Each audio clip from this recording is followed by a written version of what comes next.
Horror कहानियां थी। खून की प्यास पार्ट 2। और उसके बाद वो जंगल एक बार फिर से सुमन की चीखों से गूंज उठा। लेकिन आज की रात सुमन की चीखों को सुनने वाला वहां पर कोई भी नहीं था। अगर वहां पर कोई मौजूद था तो बस हरिया, जो कि अब एक भेड़िए में बदल चुका था। सुमन के बालों को पकड़कर घसीटते हुए वो जंगल के बीचों बीच एक जगह पर ले जा रहा था। अगली सुबह गांव में। अरे भाई, पता नहीं क्या बात है, अपने गांव का हरिया किसान और उसकी पत्नी सुमन दोनों गायब हैं। दोनों का कोई अता पता नहीं। अरे कैसी बातें कर रहे हो भाई, ये कब हुआ है? अरे पूरे गांव में खबर फैली पड़ी है। कल रात को दोनों खेत की तरफ जा रहे थे, लेकिन लौटकर आए ही नहीं। तो हो सकता है अपने खेत पर होंगे। पूरा गांव ढूंढ कर आया है भाई। जानते हो क्या मिला वहां पर? क्या हुआ भाई? क्या मिला? बताओ हमें, क्या मिला? अरे हरिया की पत्नी सुमन के कपड़े पड़े हुए थे। शरीर का एक एक कपड़ा फटा हुआ झोपड़ी के बाहर पड़ा था, लेकिन दोनों पति पत्नी का कोई पता ठिकाना नहीं था। अरे भाई, लेकिन उसका जो दोस्त है ना रामू किसान, उससे पता करके आते हैं ना। अब तक तो दोनों साथ ही खेत पर जाया करते थे। हाँ, हमें उसके घर जाना चाहिए भाई। चलो वहाँ चलते हैं, चलो। वो सारे लोग रामू के घर पर पहुंचते हैं। रामू अपने घर के बाहर बैठकर हुक्का पी रहा था। आज सारे के सारे लोग टोली बनाकर मेरे घर क्यों आ रहे हैं? क्या कोई मर गया क्या भाई? अरे कैसी बातें कर रहे हो? तुम्हारा सबसे अच्छा दोस्त हरिया और उसकी पत्नी गायब है और तुम यहाँ बैठकर हुक्का पिए जा रहे हो, हैं? रामू ने अजीब सी नजरों से उन सब गांव वालों की तरफ देखा, जिसकी वजह से वो लोग एक बार के लिए डर गए। गायब है? अरे गायब नहीं है, मुक्ति मिल गई है। उन दोनों को मुक्ति मिली है। इस दुनिया में आकर हर इंसान पाप करता है और उसे उसके पापों के लिए मुक्ति मिलना बहुत जरूरी है। अरे ये कैसी बहकी बातें कर रहे हो भाई, हैं? और इसका चेहरा अजीब सा क्यों लग रहा है? लगता है दोस्त के मरने का गम बैठ गया है। पागल हो गया है शायद ये पागल। ये बात सुनते ही रामू चीख कर जोर से चिल्लाते हुए कहता है, पागल मैं नहीं हूँ, पागल तुम सब हो। और ये शैतानी जंगल अब तुम में से किसी को नहीं छोड़ने वाला, सबको खा जाएगा। याद रखना मेरी बात। शैतानी जंगल? कैसा शैतानी जंगल? लगता है रामू पागल हो चुका है। हमें यहाँ से चलना चाहिए भाई। चलो। तभी रामू की पत्नी बाहर आती है। नहीं, आप लोग इनकी बात का बुरा मत मानिए। 2 दिन पहले हरिया के साथ खेत पर गए थे। जब से वहाँ से आए हैं तब से ऐसी ही बातें कर रहे हैं। भगवान जाने ऐसा क्या देख लिया उन्होंने, खेत में कुछ भी बड़बड़ाते रहते हैं। लेकिन गांव के लोगों ने कमला की कोई बात नहीं सुनी और वो सब वहां से चले गए। रात अब धीरे धीरे ढलने लगी थी। तभी अचानक किसी ने धीमी सी आवाज में रामू को पुकारा। रामू, आ जाओ, मैं तुम्हारा इंतजार कर रहा हूँ। और सुनो, अपनी पत्नी को साथ लेकर आना, नहीं तो काम अधूरा रह जाएगा। ये आवाज सुनते ही रामू के चेहरे पर शैतानी मुस्कुराहट आ जाती है। वो धीमे कदमों से अपने घर के अंदर आता है। क्या हुआ? तबीयत ठीक है ना अब आपकी? मैं तुझे अपने साथ खेत पर ले जाने आया हूँ, चल। मैं तुम्हारे साथ कहीं नहीं जाने वाली। मुन्ना गहरी नींद में सो रहा है और उसे अकेला छोड़कर मैं तुम्हारे साथ खेत पर नहीं आ सकती। वैसे भी तुम्हारे उन खेतों में भगवान जाने कौन सा राक्षस घूम रहा है, मुझे तो डर लगता है। रामू गुस्से में दांत पीसता अपनी झोपड़ी से बाहर आ जाता है और कमला गहरी नींद में अपने बच्चे के साथ सो जाती है। तभी अचानक रात को रामू की झोपड़ी के ऊपर एक साया वही गाना गुनगुनाते हुए घूमने लगता है जो हरिया के मोबाइल में बजा करता था। मैं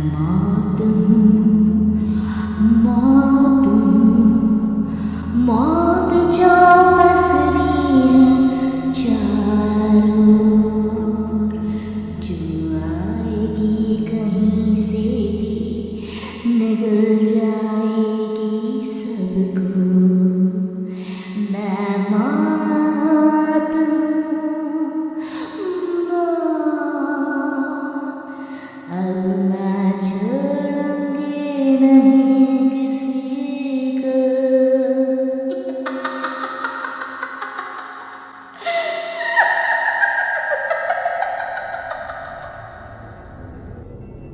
ये आवाज सुनकर रामू की पत्नी कमला की आंख खुलती है और वो देखती है कि उसका मुन्ना अपनी जगह से गायब था। कमला चीखते हुए बाहर दौड़ कर आती है। वहां पर उसने देखा कि रामू ने अपने बच्चे को झोपड़ी के बाहर एक पेड़ से उल्टा लटकाया हुआ था और उसका बच्चा चीख चीख कर रो रहा था। वहीं दूसरी तरफ एक साया बच्चे के ठीक नीचे आग जलाकर उसके चारों तरफ हैवानों की तरफ नाच रहा था। छोड़ दो मेरे बच्चे को। अरे क्या कर रहे हो तुम? शर्म नहीं आती तुम्हें? अपने ही बच्चे को इस तरह मौत के हवाले करते हुए। अपना बच्चा? किसने कहा ये मेरा बच्चा है? अरे ये तो उस रामू की औलाद है, इस गांव के किसान रामू की, और मेरी दुश्मनी इस गांव के हर इंसान के साथ है। क्या कैसी बात कर रहे हो तुम? और ये औरत कौन है? ये मेरे बच्चे को खा जाएगी। तभी अचानक से उस साया ने एक बेहद खतरनाक दिखने वाली औरत का रूप ले लिया और उसकी आंखों से आग निकल रही थी। सही पहचाना तूने, मैं तेरे बच्चे को खा जाऊंगी।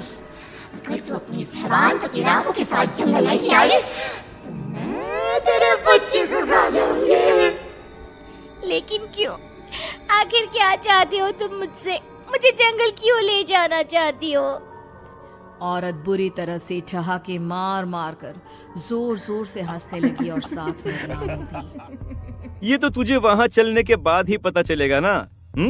अगर तू नहीं आई तो थोड़ी देर में तेरा ये बच्चा आग में जलकर मर जाएगा। चल जल्दी। नहीं मेरे बच्चे को छोड़ दो। तुम जहाँ कहोगे मैं तुम्हारे साथ चलने के लिए तैयार हूँ। और उसके बाद उस बच्चे को झोपड़ी में लिटाकर आगे आगे वो साया चल रहा था और उसके पीछे पीछे रामू अपनी पत्नी के बाल पकड़कर उसे घसीटते हुए जंगल की तरफ ले गया। जंगल में जाने के बाद कितनी खूबसूरत हो तुम। आज की रात बस तुम और मैं एक दूसरे के साथ रहेंगे। मुझे तुमसे बहुत डर लग रहा है। तुम्हें क्या हो गया है? तुम तो बिल्कुल ठीक थे। वो होगा जो हमारे बीच होना चाहिए। तो आओ अपने आप को मेरे हवाले कर दो। कमला ने डर की वजह से अपनी दोनों आंखें कसकर बंद कर ली थी।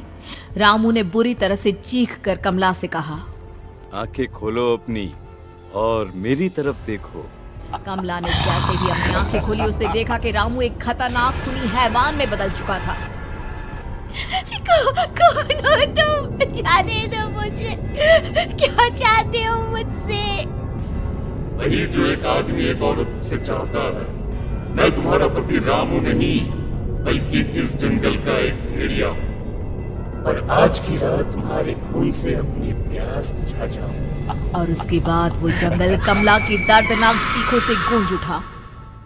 अगली सुबह कमला के कपड़े भी जंगल में उसी तरह पाए गए जैसे कि सुमन के पाए गए थे। इस घटना के बाद पूरे गांव में दहशत का माहौल था। अपने माँ बाप की मौत और गांव में हो रहे इस तरह की घटनाओं की खबर सुनकर किशन शहर से गांव लौट आया था। अपने माँ बाप की बेदर्द मौत की वजह से वो बहुत परेशान था। तभी अचानक उसे अपने घर में खाट के नीचे पड़ा हुआ वो मोबाइल फोन मिला जो उसने अपने पापा हरिया को गिफ्ट किया था।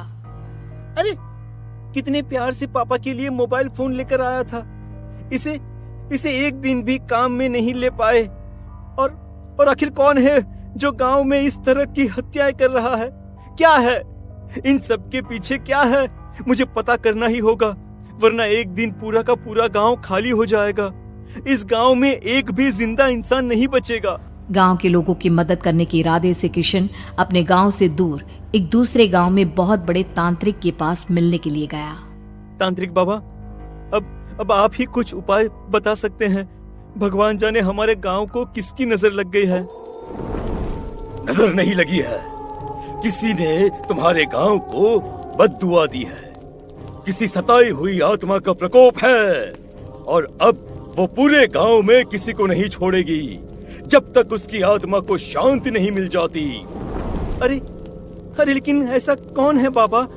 किसकी आत्मा है और कैसे मिलेगी उसे शांति? मौत है मौत, कहीं से भी आएगी और सबको निगल जाएगी।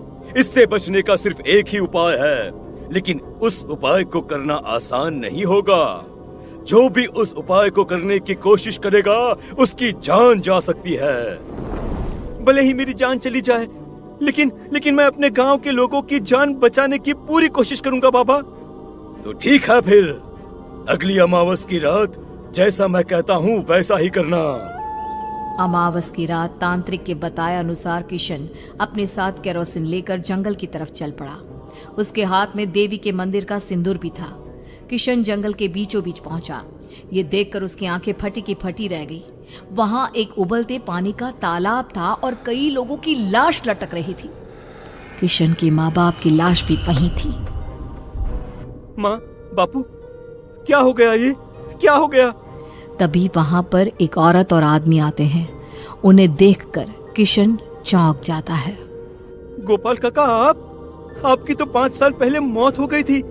और निर्मला काकी, आप? मौत तो हो गई थी, लेकिन तुम ये नहीं जानते कि हमारी मौत कैसे हुई थी। क्या कहना चाहते हैं आप? कुछ नहीं, बस ये जान लो कि अब इस गांव में कोई जिंदा नहीं बचेगा। लेकिन क्यों काकी? क्योंकि 5 साल पहले इन गांव वालों ने मुझे डायन बताकर पत्थर मार मार के मार डाला। मेरी कोई गलती नहीं थी।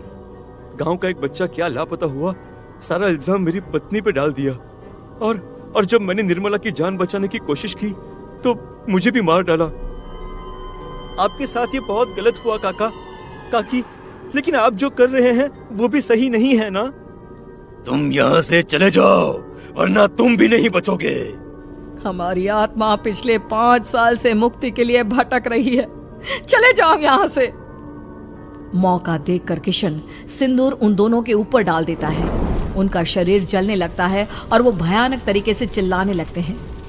अगले ही पल किशन उनके ऊपर केरोसिन डाल देता है और वो दोनों जल जाते हैं। किशन अपने माँ बाप और दूसरी लाशों का अंतिम संस्कार करवाता है और अपने घर लौट आता है, लेकिन वो अभी भी इस बात से अनजान